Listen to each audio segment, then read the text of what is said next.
A lot of people are wondering, is Fallout 4 Nuka World DLC the last DLC for Fallout 4? When the Fallout 4 Season Pass came around, a lot of people were questioning, how many DLCs will I receive if I buy the Season Pass right now?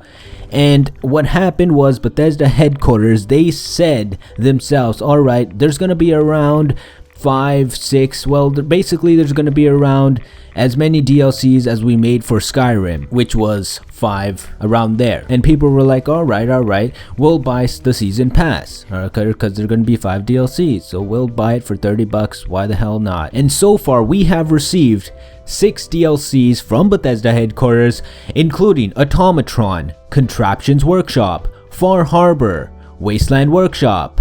Those are the ones that we have received so far, and we are going to be receiving the Vault Tech Workshop DLC and the final one, supposedly, which is Nuka World. So as of right now, Bethesda headquarters have done their part in the bargain. Now at this point, does it really make sense for Bethesda headquarters to actually make more DLCs for Fallout 4? And the question is, well, yes, they will be making more money, so why wouldn't they make some more DLCs? I mean, people want it, they can make it, they make money, and it's a win-win situation. Now, we can also take a look at the types of DLCs that they have made in the past right now. For example, Contraptions Workshop, Wasteland Workshop, and I'm assuming Vault Tech Workshop are all very simple and easy to make DLCs. Not many resources from Bethesda headquarters went into these DLCs because these are pretty easy to make DLCs and they have profited off of these DLCs quite a bit. Whereas the Far Harbor DLC and the Nuka World DLC are gonna take a lot of resources from Bethesda headquarters to make this DLC possible, because these two DLCs are gonna be story driven, heavily story scripted, a lot of quests involved, so there's going to be a lot of time involved in these DLCs. Now if you take a look back at all the Skyrim DLCs, those were all story driven DLCs. Fallout New Vegas, story DLCs. Fallout 3, story DLCs, all of them. So it could make sense that if they were to make more DLCs, they would make DLCs that are story driven, because the majority of Fallout 4 people out there really do want story DLCs, and so far we only have received 2, and Automatron was just a half-ass DLC type of thing, alright? It wasn't as big as Far Harbor, for example. Now, at Bethesda's E3 conference this year, Todd Howard was asked a question, and the question was, is Nuka World the last DLC? And Todd Howard said, well, we're looking into it. It is Fallout 4 Nuka World DLC is the last and final DLC for the fall. And that's it. So what could that mean? Well, basically it could mean that yes, it is the last DLC of 2016, but maybe there might be a new DLC for 2017. Fans of Fallout 4 started going crazy. People in the world of Fallout 4 started going crazy, and they went on Twitter and they said to Pete Hines, they tweeted at him and they said, well, what does this mean? What does this mean? Does Todd Howard actually lying to us? Is there going to be another Fallout 4 DLC after Nuka World? And Pete Hines, the director, the guy who works at Bethesda headquarters, said this. Well, basically, we're making the game of Fallout 4, but we're not really sure about what's going on at this point.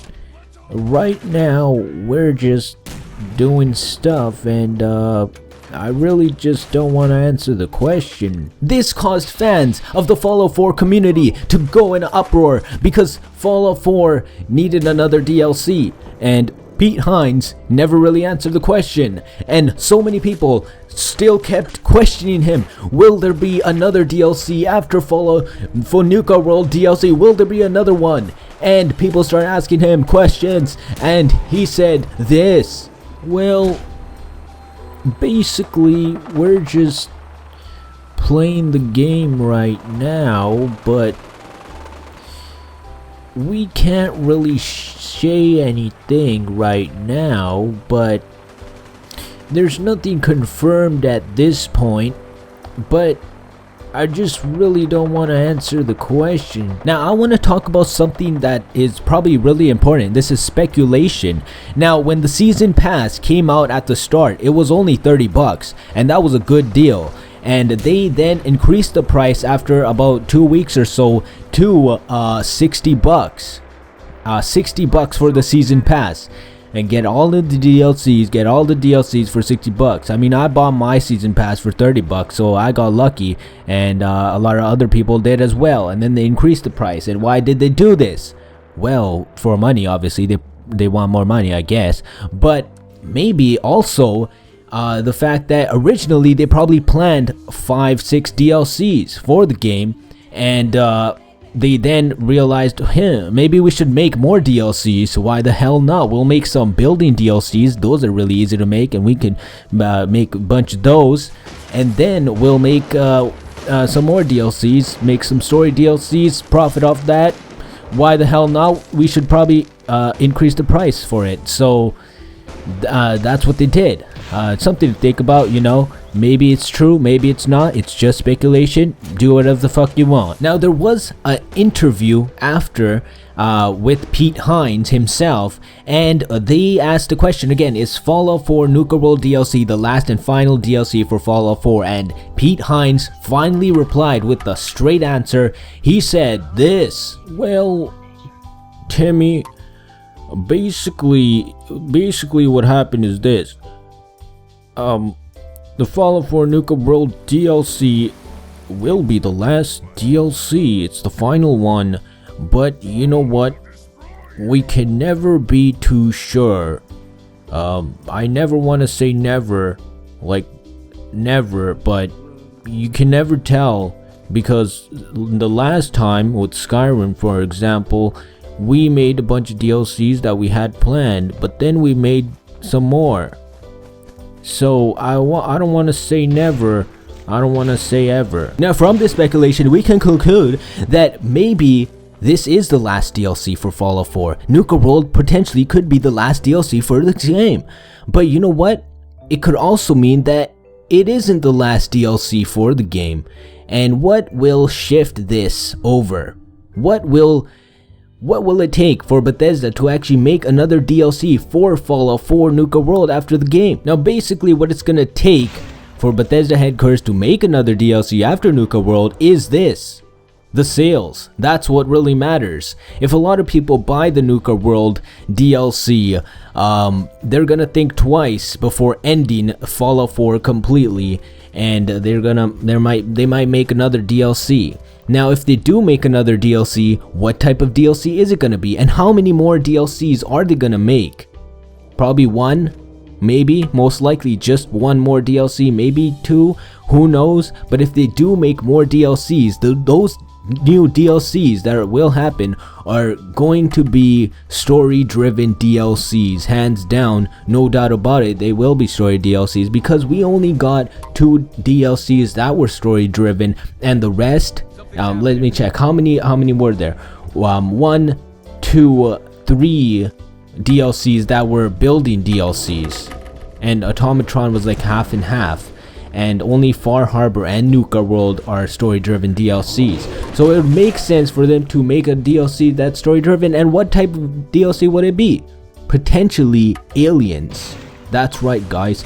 I think if they do make another DLC, that DLC will be in fact aliens from outer space. Because, I mean, ever since Fallout 4 was announced, people were speculating, aliens DLC will come, aliens are so cool, and everyone wants aliens, alright? Everyone, including myself. I really want aliens DLC, but we never got it, we never did. I don't think Nuka World is an alien DLC. Nope, no, I don't think it is. In conclusion, this is Bethesda's headquarters plan as of right now. Alright, this is it. The last DLC is gonna be Nuka World DLC. If when Nuka World comes out, people are gonna buy it. The sales are gonna be good, and it will be good, because Far Harbor sales were good. And if the sales are good, that means they will make another DLC. They're gonna think about making another DLC before they end the Fallout 4 DLCs. And when that happens, we will know the next DLC will come. Peace out. Don't forget to leave a like and subscribe for more Fallout 4.